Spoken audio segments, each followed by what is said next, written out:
सबका मतलब वो मोदी जी का नहीं, सबका साथ सबका विकास। एक तरफ कहेंगे सबका साथ सबका विकास, देश के प्रधानमंत्री नारा लगाएंगे सबका साथ सबका विकास, और देश का गृह मंत्री गुजरात चुनाव में जाकर के एक जो है बात बोलेगा, एक ऐसी भाषा बोलेगा, समाज में डर और नफरत फैलाने का काम करेगा, सबक सिखाने की बात करेगा। दो में से एक ही बात सच हो सकती है ना, या तो प्रधानमंत्री ठीक हैं या गृह मंत्री ठीक हैं, या दोनों ने जो है मिलकर के ये तय किया है कि हम बोलेंगे सबका साथ सबका विकास, और तुम जाकर के आपस में लड़ाना लोगों को, आपस में डराना लोगों को। आप मुझे बताइए, एक ही बात सच हो सकती है ना, या तो प्रधानमंत्री कहें कि वो परिवारवाद के खिलाफ हैं, अगर परिवारवाद के खिलाफ हैं तो उनका ही गृह मंत्री अपने बेटे को बीसीसीआई का सेक्रेटरी कैसे बनाया है।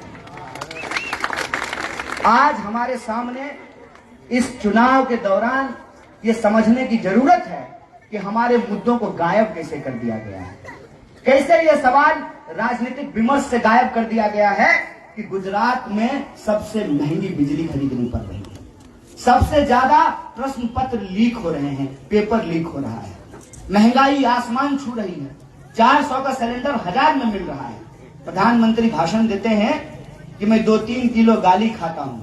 अरे आप गाली खा करके पेट भर लेते हैं, आप बताइए कि हम थाली कैसे खाएं। 200 रुपए किलो नींबू मिलेगा तो कैसे खाना खाएगा इंसान। तब समझ में आता था कि जब वो कहते थे न खाऊंगा न खाने दूंगा, पूरा देश जो है अपने दोस्तों के हाथ में बेच दूंगा। यही हो रहा है ना।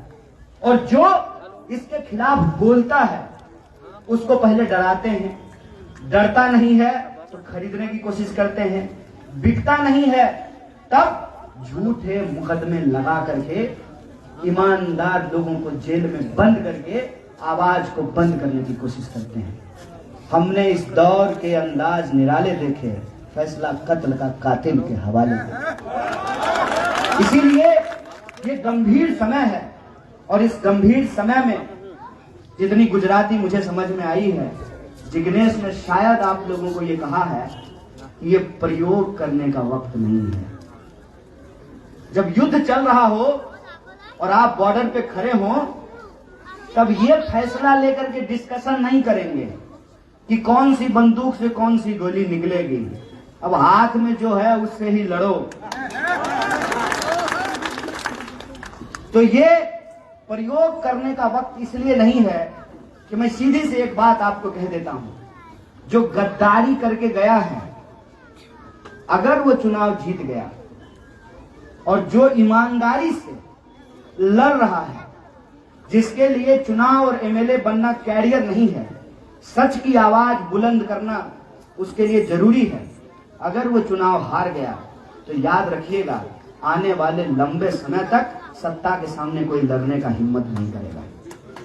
इसीलिए लड़ने वाली आवाजों को दुआ देना, समर्थन करना, उसको आशीर्वाद देना, उसके साथ खड़ा होना जरूरी होता है कि आने वाली पीढ़ी जब पूछे कि जब इतना बड़ा जुल्म देश में हो रहा था तो आप क्या कर रहे थे, तो आप कह सकें कि बेटा हम लड़ने वाले का पीठ थपथपा रहे थे, उसके साथ खड़े होकर के लड़ रहे थे। इसीलिए मैं आपसे यह अपील करने के लिए आया हूं कि विधायक तो आपने बना दिया, लेकिन ये फैशनेबल विधायक नहीं है। इसने राज्यसभा चुनाव के दौरान 15 करोड़ में अपना वोट नहीं बेचा है। इसीलिए आज भी आपको ये चुनाव वैसे ही लड़ना होगा, और आपको लड़ना होगा जैसे आपने 2017 में लड़ा था। लड़ेंगे? तैयार हैं? नहीं, आवाज धीरे आ रही है। समर्थन कीजिए, समर्थन कीजिए तो मन से कीजिए, मोहब्बत कीजिए तो दिल से कीजिए, फिर ऐसा कीजिए कि दौलत की खनक से उसको खरीदा ना जा सके। इसीलिए 2017 से ज्यादा बड़ी चुनौती अगर इस बार है तो 2017 से ज्यादा मेहनत भी इस बार लगेगी। इस बात की उम्मीद नहीं करना है, बाद में इसका फैसला कर लेंगे कि 5 साल में क्या हुआ। जिग्नेश ने जो ऑक्सीजन प्लांट बनाया उससे कितना ऑक्सीजन निकला, इसका चर्चा बाद में कर लेंगे। मुक्तेश्वर डैम से जो पानी आया वो कितने गांवों में पहुंचा, इसका फैसला बाद में कर लेंगे। जिग्नेश